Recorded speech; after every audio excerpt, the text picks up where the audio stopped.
书写字体时，你有没有这样的困扰？老是觉得字体呆板方正，像是缺少点什么？有没有什么方法可以一做就让字体有变化，仿佛女生上了妆，妆前妆后截然不同？答案是有的。这个方法非常简单，就是制造主笔。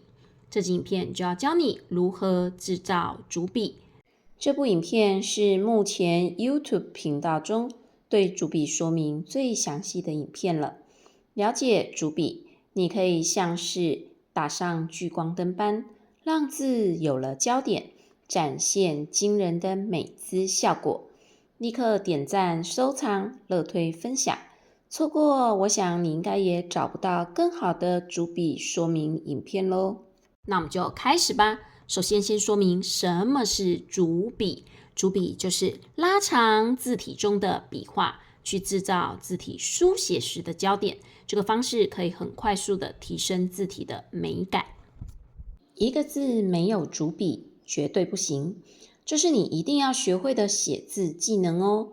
学会它，你可以轻易的脱离呆板的字形，让字瞬间美了起来。把某些笔画拉长，主笔就是这么简单。但是到底哪些笔画可以拉长呢？你必须好好的了解这件事。主笔大致可以分成10大类，分别是横画、撇捺、竖画、斜钩、错部，俗称走之敌、4点火，或者是我钩、竖曲钩、竖钩、密部，或是下面的点横钩。有了主笔大致的概念后，我们就来开始学习如何制造主笔吧。我们先来看一下画面上的百字。百字的下方是一个封闭结构，因此我们能够延伸的部分只剩上方的横画。于是我们试着把横画做拉长，用这样子的方式去制造百字的主笔。那我们重新书写一次百字哦。我们先下一笔的横画，接着再下撇画。由于要凸显上方的横画，所以下方笔画的部分我们会让它维持在这样子的一个宽度，不会让它过于宽大。好，百字书写完成了。我们只做了横画的延伸，再稍微注意一下笔画的角度，再调整一下笔画的粗细。右侧的百字跟左侧的百字就有截然不同的感觉了。再来看合字，合字要找什么笔画当主笔呢？是撇画还是竖画，或者是横画还是竖钩呢？这4个笔画比较起来，用横画当主笔是比较好的选择哦。好，那我们现在重新书写一次合字咯。当我们书写的时候，先下一笔的撇画，接着在撇画的中间，我们下竖画。现在我们要开始凸显这个横画的存在，所以我们把横画的起笔靠近撇画，然后让它拉长到这个位置停止。口部的部分，我们在横画的起笔再进来一点点，写出我们的口部结构。接着我们竖钩的部分会靠内侧一点书写，然后写竖钩。当我们靠内侧书写的时候，自然而然这边的横画就会有更加延伸的效果哦。比较一下两边的合字，延伸横画之后，在我们视觉上就更有一个焦点存在了。如果你看到这里已经感受到主笔对字的影响了，那么你要继续看下去。我们来看一下画面上的命字，命字该凸显什么笔画当主笔呢？这时候撇捺就是一个非常好的选择，把撇捺长长的延伸开来，像这个样子。那我们来书写一次命字给大家看哦。首先，我们先下一笔的撇画，接着我们再下一笔的捺画。至于第一笔下笔的位置怎么抓，大家如果有兴趣的话，可以看频道影片的第53招、54招，都有很详尽的说明哦。接着我们下中间的横画，再来我们要让口部结构缩在这个撇捺中间，才能凸显撇捺的长度哦。所以你不能写得太开，你要把它的起笔往内移。我们在这边书写一个口部，结部的部分书画长长的拉出，接着横折。好，这样命字就完成了。相同的书写逻辑，画面上的冬字该延伸什么笔画当主笔呢？撇捺是气势很强的笔画，延伸撇捺当主笔是相当好的选择哦。那我们重新书写一次冬字咯，先写一笔的横画，接着我们再写竖画，横折。这个时候横向笔画之间，我们记得等距均间的安排，让它距离都保持均等。接着我们下一笔的竖画，这边可以微微的勾起。接着我们要延伸撇捺咯，把撇张开，捺伸展。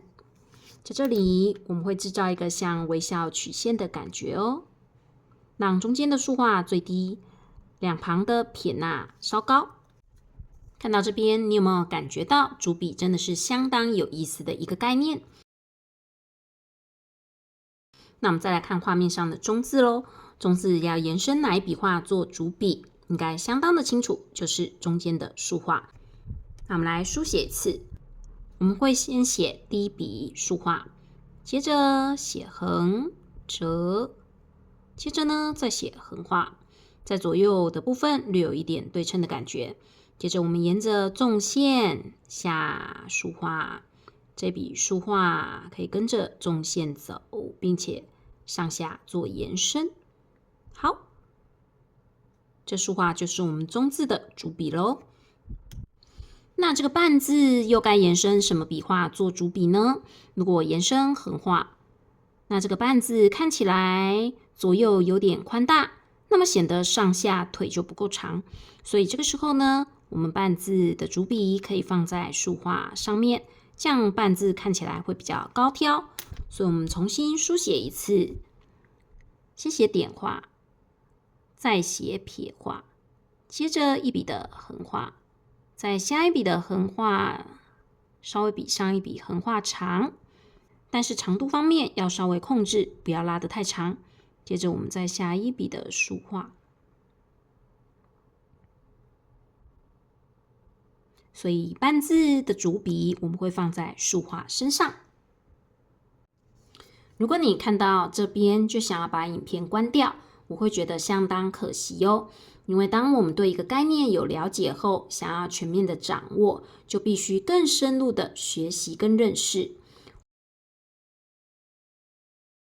画面上的这个在字，该延伸什么笔画当主笔呢？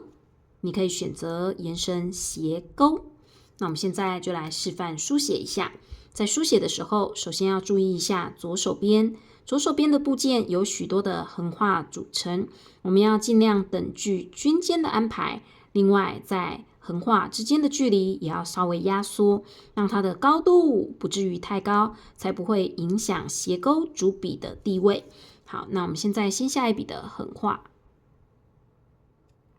再下竖画，接着再下横画。这个横画的长度不要太长，因为斜钩的部分我们要做延伸，长度太长就会影响到斜钩的凸显哦。好，接着我们再下一笔的横画，再下竖画，再下横折，再下一笔横画，横画，横画，这么多笔的横画，记得等距均间安排。再下一笔的竖画，上方的竖画跟下方的竖画位置稍微错开一点，这样看起来比较变化。接着我们要下斜钩咯，斜钩的部分要贴着左侧的部件下笔，然后长长的往下延伸，再勾起。然后我们中间下一笔的撇画，再下点画，好，再字就完成了。目前为止，我们已经讲了4种主笔了。接下来要跟大家分享一个难写的主笔，就是错步走姿底。想要写好这个笔画一点都不容易，继续看下去吧，保证你会有满满收获的。也欢迎各位朋友按赞、订阅、分享，超级感谢鼓励军令。如果字里有错步，那么错步就是这个字唯一的主笔选择哦。我们来书写画面上的静字，第一笔撇画会撇在纵线的上方，接着第二笔的竖画会沿着纵线写。好，为什么要这么做呢？那是因为我们的左侧要留有一个空间让错步书写，因为错步的书写必须从左上写到右下，所以你要留一个空间让它书写，自然而然这个追步的部件就必须向右推一点。好，那我们再下点画了，做一点方向上的变化，接着横画、横画、横画，等距均间安排，竖画，接着再横画。横画的笔画不必书写的太长，因为等一下捺画要有一个延伸的空间。接着再写点画咯，点画的部分再撇画下来一点就可以下点画了。再接下来留个空间之后，我们再下横钩，再下弯钩。第一笔的横钩要比较靠左边，第二笔的弯钩要让它往右边斜下来。接着我们再下横画，接着往下走一段下坡，再往旁边走一段平坡。好，捺画的部分，这里会是平的，这边会是斜的，这边会再度走一个较平的曲线。错步的书写真的很不容易，但是我们只要掌握一个原则，这个原则就是在横钩弯钩的部分要往右斜，最后一笔的捺画要有3种斜度的进行。各位啊，这部完全免费的影片提供给您完整的主笔概念说明，有想要改变字体想法的你，遇上可千万别错过，一定要看到完哦。那么画面上的列字用什么笔画当主笔比较恰当呢？这个时候我们就可以选择用下面的4点当主笔。那我们就来书写一下。首先第一笔的横画，我们先抓好长度，再接下来的撇画不用写得太长，接着我们再写横撇，再写点画，再接下来我们要写一笔的竖画。这竖画的部分呢，可以稍微把它拉一个长度，这样子上下的部分才不会显得太空。接着我们再写竖钩，那这中间的空间我们要尽量让它均等，这里1、2、3、4块空间要让它维持均间的概念。接着我们要写4点哦，第一点往外斜出，第二点可以稍微的向右倾斜一点，第3点，第4点。在书写这4点的时候，有一个诀窍，就是要让它产生一个像这样子的弧状，用这样子的方式去书写4点火的主笔。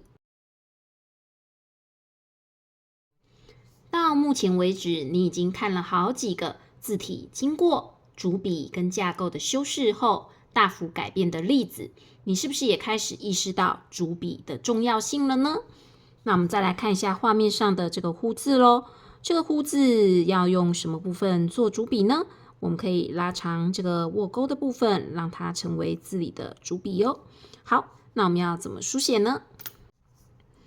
我们会先写撇画，接着写横、折、钩。撇画的中点跟横折钩的这个部分会连成一道线，那我们中间的撇画就不要超过这道线，撇出。好，接下来我们就要写点画了。再来握钩，下笔的部分稍微往下移一点点，然后握钩拉长，往中间勾回，再下第一笔的点画，第一笔点画在内部的空间，第二笔的点画在外部的空间，从第一笔点画的结尾延伸出一个抛物线，连接到第二笔点画的起头哦。好，握钩的部分成为这个字里最长的一个笔画，也就是字里的主笔咯。在这短短几分钟的时间，我们已经说明了7个主笔概念了。再搜集3个主笔概念，这份关于主笔的认知就大致完整了。加油，我们继续看下去吧。画面上的这个行字可以延伸什么部分作为主笔呢？这个时候我们就可以选择拉长最右侧的属钩，另外左侧的横画你也可以稍微做一点延伸，这样子整个行字的姿态就有所改变咯。我们来书写一下“行”这个字，横画的部分稍微上扬，第二笔的横画可以拉得长一些，第3笔的竖撇跟第4笔的竖画，注意长度上面都不要书写得太长，因为等一下我们要把焦点放在最右手边的竖钩。接下来竖画的部分往下写出，稍微有个长度。再接下来属钩的部分，我们要长长的拉长，然后在下方再勾出。好，我们来看一下竖向的笔画有好几个，那竖向的空间这个部分也记得要等距均间安排，拉长竖钩，让它成为字里的主笔哦。接着我们来看看字里有竖曲钩，这个竖曲钩笔画该怎么处理呢？遇到竖曲钩时，不要客气，也不要害怕，长长的把它拉长，去书写就对了。好，那我们来书写一下“先”这个字哦。首先先写撇画，但撇画在下笔的时候，必须要刻意的稍微往左移一点，因为竖曲钩要有一个伸展的空间，所以整个字会先略向左移。接着我们再下横画，让它微上扬，再下竖画。我们接着再下横画，横画的部分到右侧的地方，长度不要太长。横方向的笔画，如果选择主笔是竖曲钩，那其他的笔画就要收敛，不能写太长。